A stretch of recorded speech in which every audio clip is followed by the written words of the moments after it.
two lectures, we've examined the beliefs of two second-century Christian groups that were later declared heretical, the Ebionites and the Marcionites. These groups were very different from one another. The Ebionites wanting to continue to be Jewish and to celebrate Jewish customs and cultures and to follow the Jewish law. Marcion and the Marcionites wanting to reject everything Jewish from Christianity.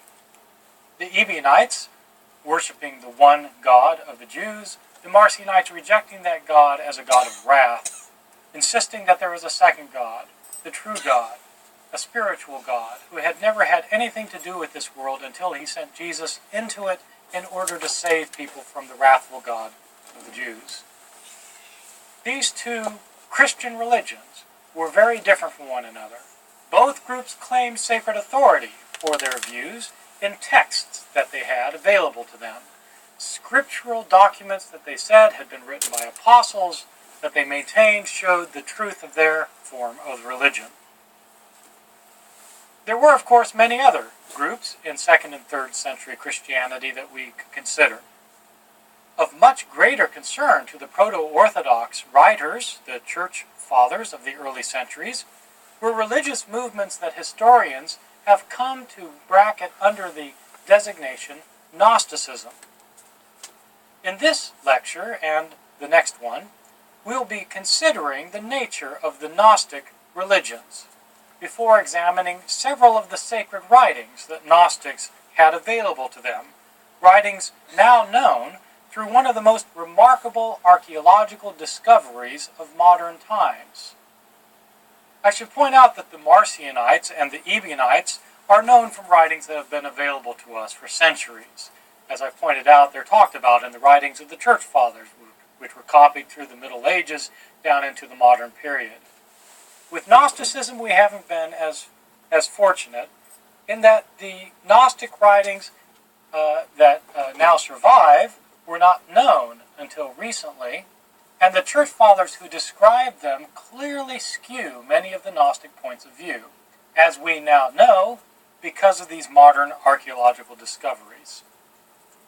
Before getting into the lecture, I need to define some of our terms, the most important of which is the term Gnosticism itself. Gnosticism is a modern term that's used by modern scholars to refer to a widely diverse set of ancient religions that shared some key features.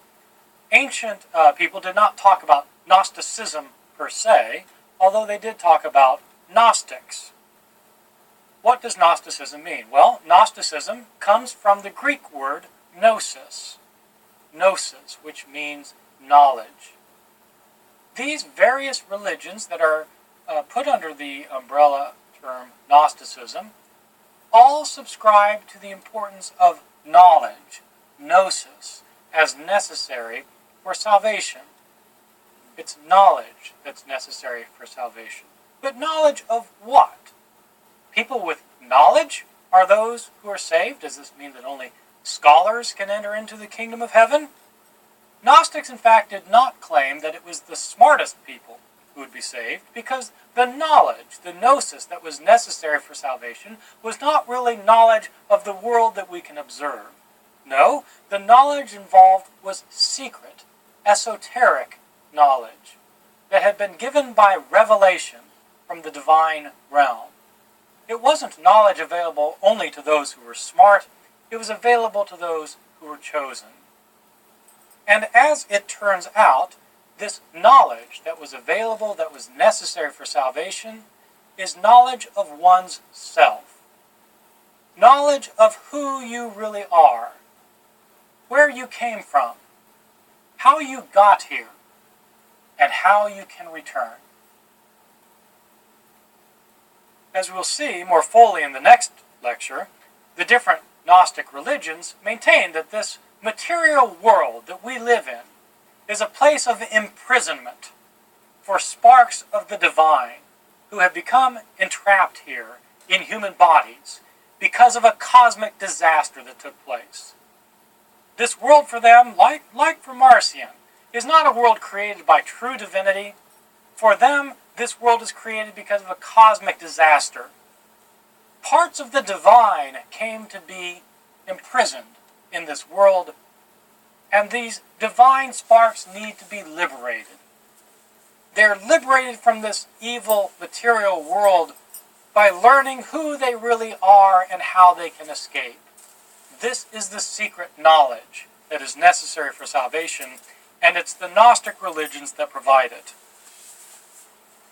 Since the discoveries that I'll be discussing in this talk, since the mid-20th century when Gnosticism has become better known, the Gnostic religions have sounded a resonant chord among many people in the modern world. This is a religion that makes sense to people who feel that they don't belong here. They feel like they're living an alien existence, that they're not part of this world, and this world doesn't make sense to them. People who feel like they're trapped here, that in fact they belong somewhere else. People like that resonate with Gnostic religions because that in fact is what Gnosticism itself teaches.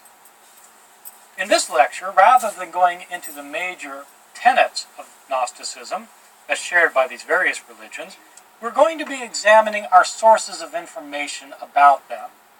And so our sources of knowledge about this ancient worldview that we call Gnosticism. Until 1945, virtually our only source of information about the Gnostic religions were the lengthy and vitriolic attacks against them in the writings of Proto-Orthodox Church Fathers. We've talked about several of these fathers already. Irenaeus, who was a bishop of Lyon in Gaul at the end of the 2nd century, who wrote a 5-volume work against the heresies around the year 180. Irenaeus is particularly important for understanding Gnostics because this book that we call Against the Heresies was actually a book directed specifically against Gnostics. 5 volumes in which Irenaeus describes and then attacks different Gnostic systems one by one. Of these 5 books, Irenaeus devotes the first book completely to a description of various Gnostic systems. The final 4 books, then, are refutations against the Gnostics. Irenaeus entitled his book, that we call Against the Heresies, he entitled it actually, Refutation and Subversion of Gnosis, Falsely So Called. He entitled it that because he thinks he has true gnosis, true knowledge, and the people who go around calling themselves Gnostics, who say they have gnosis, have falsely so-called gnosis. Irenaeus is going to tell us the truth. Also among the church fathers who attack Gnosticism, who have been our sources, are Tertullian of North Africa, who lived in the city of Carthage around the year 200, and someone I have not yet mentioned, an author who lived in Rome, named Hippolytus, who was also writing around the year 200. Hippolytus is also a very interesting figure. He was another heresy hunter, a heresiologist, who was so intent on weeding out heresy that he maintained that the Bishop of Rome, the Pope, was a heretic, and he had himself installed as the first anti-Pope, the first person to claim that he was the true Pope and the other Pope was an impostor. So, our three of our major sources among the Church Fathers, Irenaeus, Tertullian, and Hippolytus. These authors bar no holds in attacking their Gnostic opponents, who are ruthlessly attacked for espousing ridiculous myths, for being completely self-contradictory, for misleading the innocent, for engaging in wild and licentious activities that show their true colors. The Church Fathers say all sorts of nasty things about Gnostics. There has always been, of course, some question about how reliable these reports of the Proto-Orthodox Fathers could be. With the discovery of original Gnostic documents, we can now evaluate these patristic reports, these reports of the Church Fathers, to get a much clearer picture of what the Gnostics were really like.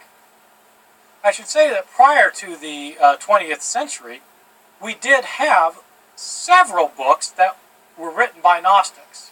that scholars had available to them that they could read and analyze. It was an interesting moment in scholarship, though, because these original writings by Gnostics did not agree with what the Church Fathers had said about Gnostics. And so scholars who tended to be Christians, standing in the orthodox line of Christianity, had assumed that the Church Fathers had correctly explained what Gnosticism was about, but that these original Gnostic documents were aberrant expressions of Gnosticism. That's why they didn't agree. It didn't occur to them, apparently, that these original Gnostic documents might describe what Gnosticism was really like, and these Church Fathers had skewed the data.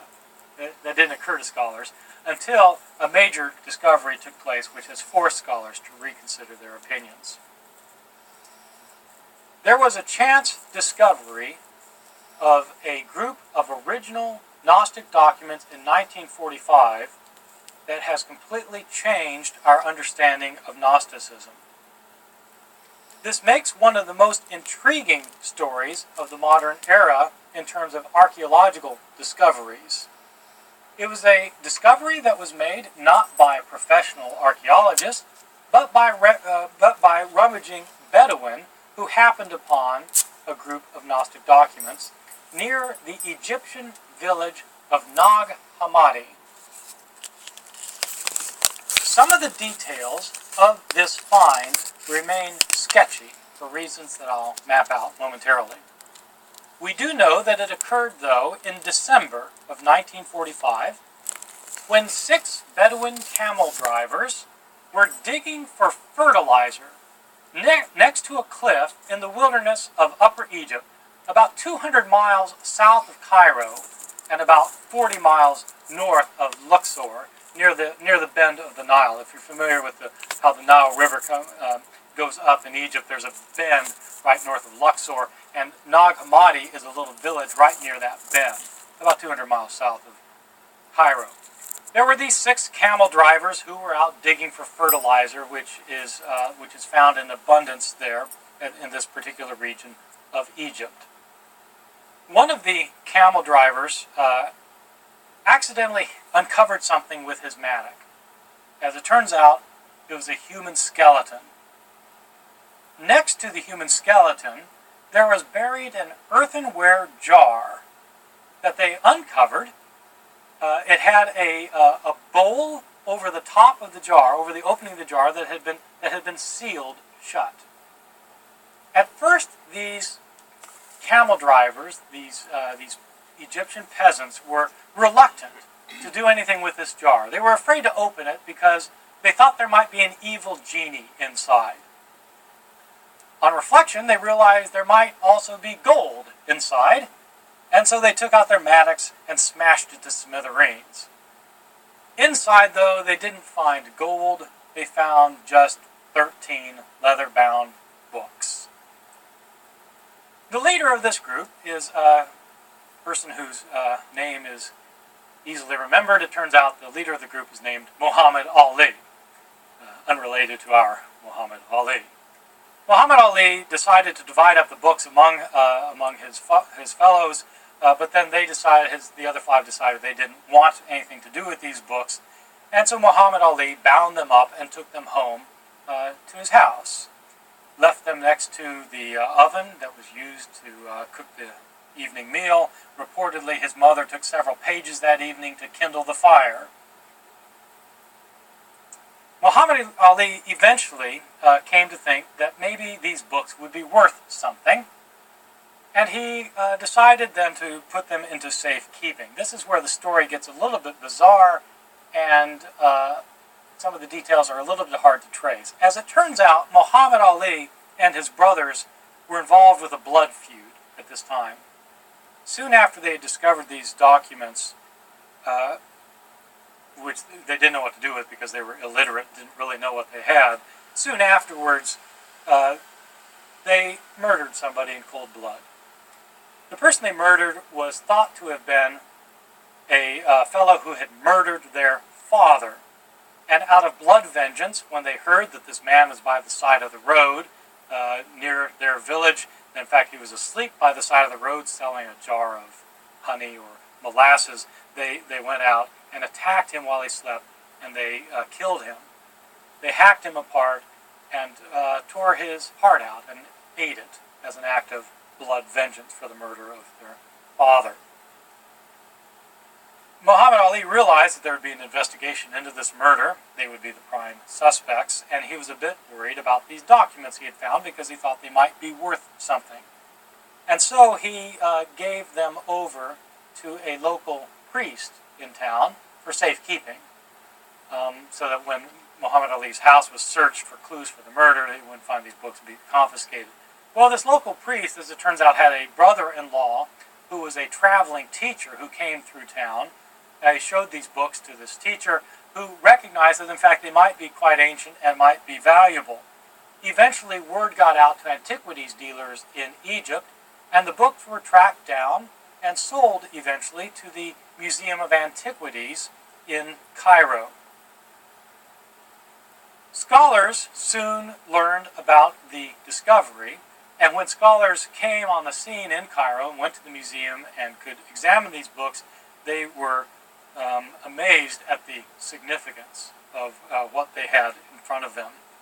For in fact, this was a real treasure trove, worth more probably than the gold they had hoped to find. This, as it turns out, was a collection of original writings by Gnostic Christians, some of them including Gospels about Jesus that had never been seen before by any Western scholar. Books known to have existed in antiquity, but which had been lost for 1,500 years. We knew the titles of some of these books, but we didn't have the books until this discovery. Give you a few more details about the discovery itself, what was contained here. There were 13 leather-bound volumes. These volumes were anthologies of texts. Altogether, there were 52 tractates found within these 13 volumes. They were bound by leather, but the writing material was papyrus, the ancient substance commonly used for writing material prior to the invention of and use of paper.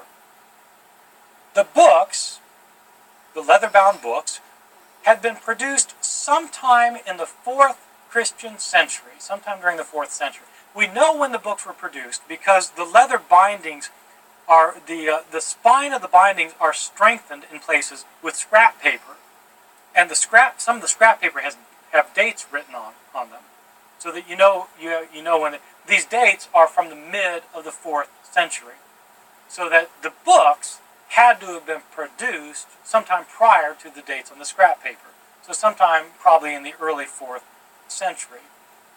Now that's when the books were produced, but the tractates in the books are actually much older than that. Just as this particular book that I'm holding in my hand I have an anthology of ancient texts in my hand. The book in my hand was produced in 1997, but the writings in the book were actually written in the 1st century or 2nd century. Well, that's what it is with these Nag Hammadi writings. The books were produced in the 4th century, but the tractates in them are much older, some of them dating at least back into the 2nd century. The books are all written in the Coptic language. Coptic is an ancient Egyptian language. Coptic uses the Greek alphabet with some additional letters. So if you just see Coptic, it looks a lot like Greek, but it's a completely different language group. It's based on ancient Egyptian. Even though the books in this collection are written in Coptic, they appear to be translations of Greek originals. We know that originally these books, many of these books, probably all these books, were written in Greek and then translated into Coptic because we have discovered some tiny fragments of some of these books that are in Greek that are 200 years older than these Nag Hammadi documents. So, we've got 4th century books containing 52 tractates that are in Coptic but were originally written in Greek. These tractates go back at least to the 2nd century, possibly earlier. There are different kinds of books represented among these documents. There are Gospels, for example, allegedly written by Jesus' own disciples. For example, a Gospel written by Jesus' disciple Philip, and another Gospel written by Jesus' twin brother Thomas.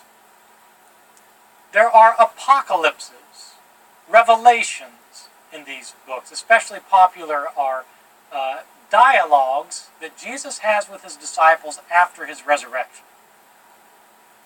There are mystical reflections about how the world came into being, how the gods came into being, how we came into being. There are expositions of important religious doctrines, like the doctrine of the resurrection. There are tractates that attack religious enemies, including, interestingly, as we'll see later, a couple of documents that attack proto-Orthodox Christians for being heretics. Of course, these Gnostics thought that the Gnostics, were the Orthodox and the proto-Orthodox were heretics. This collection of documents is now widely known as the Nag Hammadi Library because it was discovered near the village of Nag Hammadi. The books have all been collected, photographed, published in both Coptic and in English translation, and are widely available for people to read today. It's not quite clear why these documents got buried out in the wilderness.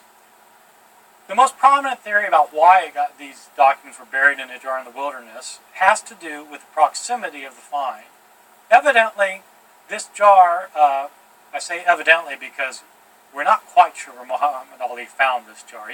He's been taken back on several occasions to show scholars where the jar is found, and he's taken them back to 4 different locations.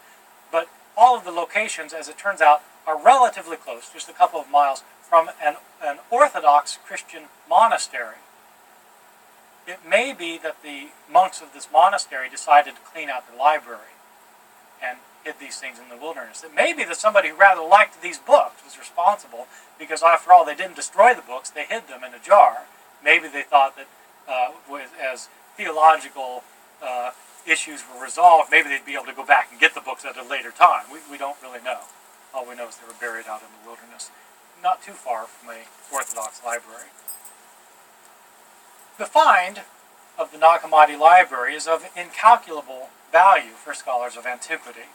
For one thing, as it turns out, they show that some of what the Church Fathers said, in fact much of what the Church Fathers said about the Gnostic myths and the Gnostic religions were right. The Church Fathers didn't get everything wrong. They got a lot of things right, and in some places they're reliable sources. But there are other things that the Church Fathers got wrong, where they appear to have skewed the data. Let me give you 3 areas in which the Church Fathers appear to have gotten things wrong. First, the Church Fathers appear to have taken mythology that the Gnostics propagated, and rather than treating it as metaphysical poetry, they treated it as historical description. In other words, they would take something that apparently was meant to be a symbolic statement about how the world came into being, and they took it as a literal description of something that happened so that they could poke fun at it. Let me give you an example. One of the most exciting of the documents found at Nag Hammadi is the Apocryphon of John, or sometimes called the Secret Teaching of John. Apocryphon meaning secret teaching. This is an extended discussion about how the divine realm came into being and how the human realm came about. It starts out with it's a story of John, the son of Zebedee, one of the disciples in the New Testament, who is going through the temple, and he's approached by a Pharisee who tells him that Jesus taught him error rather than truth. Well, John becomes disturbed and he begins wondering if he got everything wrong.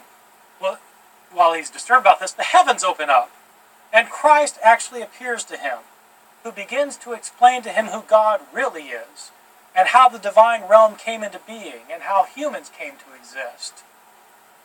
Christ tells John that originally there was one ultimate God who is completely perfect, completely unknowable, beyond anything that humans can say, think, or imagine.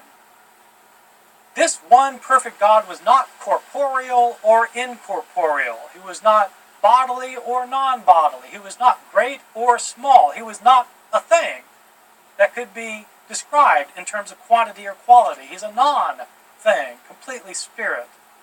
From this one being emanated a thought. This thought became its own entity, its own being.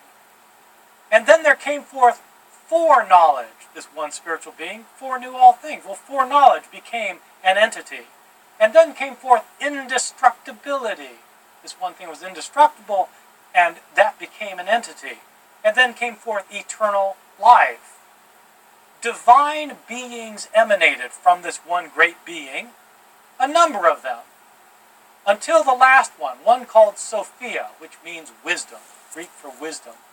This last of these divine beings came forth, Sophia, and she wanted to produce her own offspring, but without a consort. She gave birth to a divine being, but this was a corrupt divine being. It was called Ya'adaba'ot. Ya'adaba'ot, that's a word that sounds like Yahweh, Lord of Sabbaths. In Hebrew, this in fact is the God of the Old Testament, an illegitimate offspring of wisdom. Ya'adaba'ot created angelic beings, made them rulers over the material world, and stole some of the power of divinity from his mother, Sophia. He and other angelic beings then created man and breathed life into man. But unfortunately, the life that was breathed into the man was the power of Sophia, so that humans that come into existence have a spark of the divine within. The one true God then sends Christ to humans to show them their divine origin and to provide them with the knowledge they need to return to their divine home. Well, that's the Apocryphon of John in a kind of a nutshell. It's a much longer book that, in fact, is quite interesting to read. It's very peculiar, mystical, mythical. The church fathers who read it, though, took it as historical descriptions of something that actually happened, rather than as metaphysical poetry about the state of the world. Gnostics appear to have understood these myths, that we'll talk about more in the next lecture. They understood them as metaphysical poetry to describe the nature of this world and how we got here, not as actual historical descriptions of events that transpired in eternity past. And so it appears that the church fathers got that part wrong about the Gnostics. On the other hand, they got a couple of other things wrong. They accused the Gnostics, for example, of being wild profligates. They thought that Gnostics were unruly and wild and licentious. The Nag Hammadi library shows that in fact they were not licentious, that Gnostics tended to be strict ascetics, punishing their body as material places of imprisonment that they needed to escape. Third, the church fathers portrayed the Gnostics as being flippant and insincere.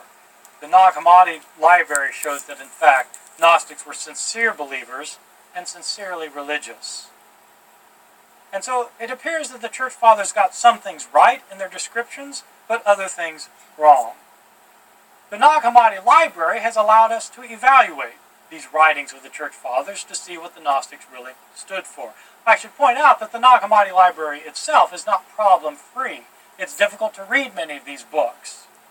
Moreover, these books are problematic because they are written by Gnostic Christians for Gnostic Christians, assuming that their readers know what Gnosticism is.